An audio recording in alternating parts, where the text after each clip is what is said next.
So good evening, it is November the 4th, and as we've said many times, Halloween is not over yet. We are here at the Wales Millenium Centre in Cardiff to experience Pontypool. Pontypool is a new stage show based on the horror movie Pontypool. Now, for those who don't know, there's a town called Pontypool in Canada. The movie is based on that. But the stage play has gone back to the original book and it's based on Pontypool, which is obviously a Cardiff town, a Welsh town. That's a few miles down the coast. So yeah, we are going to go in. This show, there's lots of trigger warnings on this. Loud noises, sudden startle scares, sudden effects. Lots going on. It's in a little small studio in the Cardiff Centre, and we've been invited down to experience it. It's the debut performance of it this week, and so we're going to see what it's all about, and we'll let you know when we come out the other side. So good morning, it's clearly the next day because we are about a 90-minute drive away from Cardiff, so we came home last night and thought we'd do the review in the morning.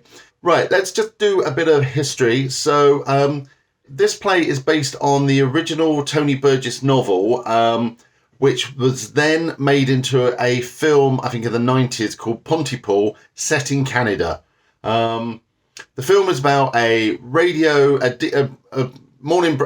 show DJ who is on air trying to cover what seems to be going on during a zombie apocalypse. And a lot of it is played through the sounds of what he hears, what's going on around him. So the show itself is set in just one scene in the studio.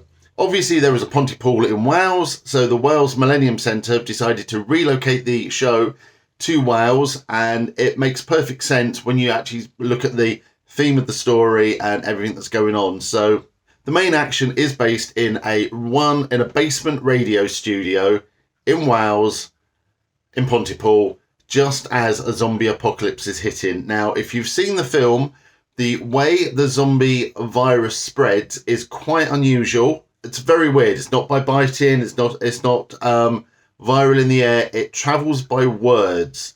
Now that is from the original story, and in the play, it does come across a little bit laughable that a virus can be spread by a certain word. So if I say the word kill, I might suddenly get infected. But that plays really well for the fact that, for those who don't know Wales insists that everything is done in Welsh first and then English.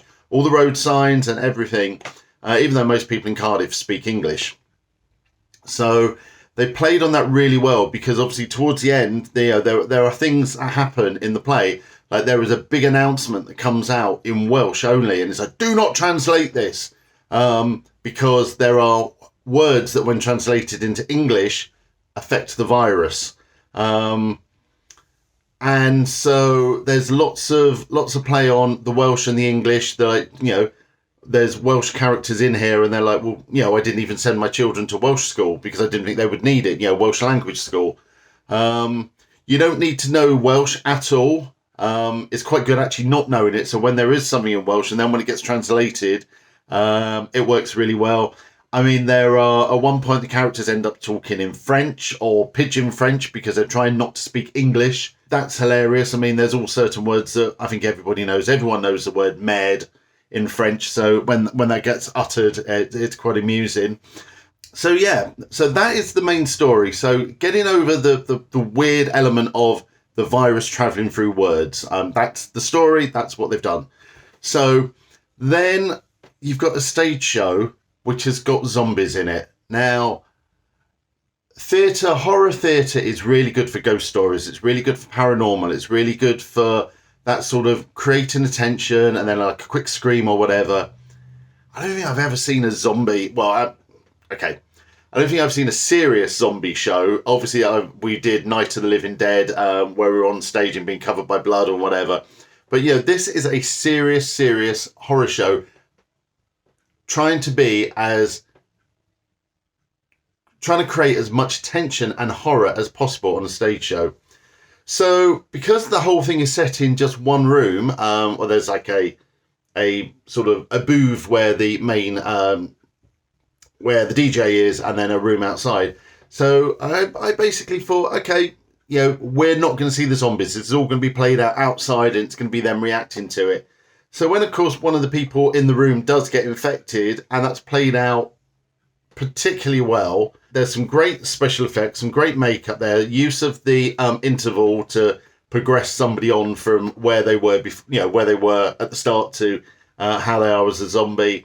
Lots of distractions, so suddenly, this actor's starting, bits of her lips falling off and whatever.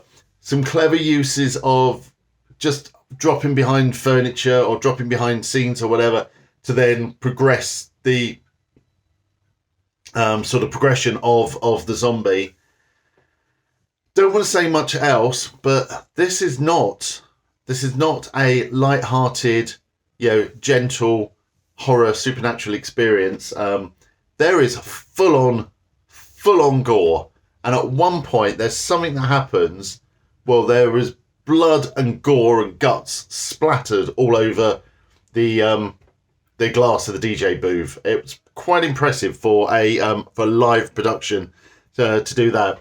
There's also moments where the zombies are attacking, and that's all done with lots of lighting. It just works really well for that. Another thing I just want to mention is the sound mix throughout.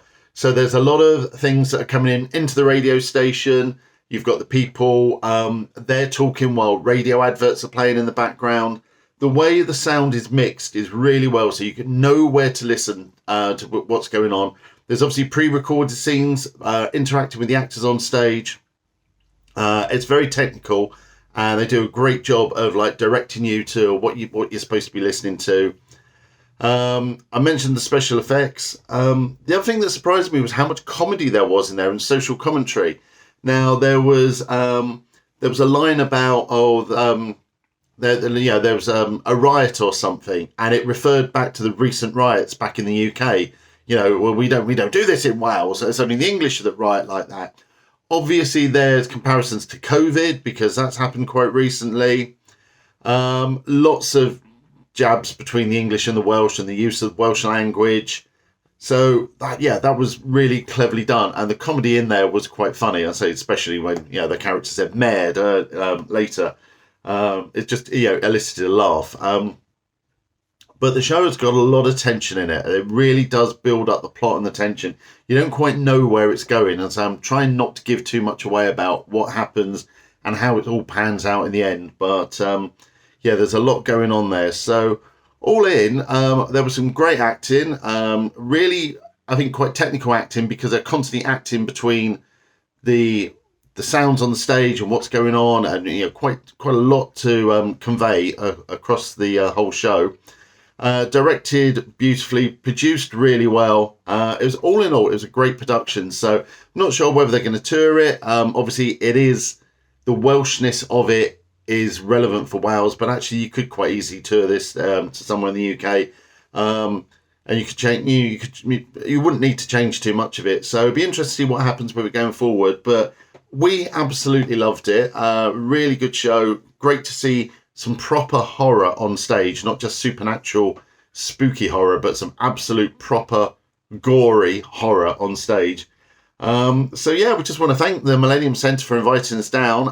We're really pleased we got to see this show, and we will see you at our next event.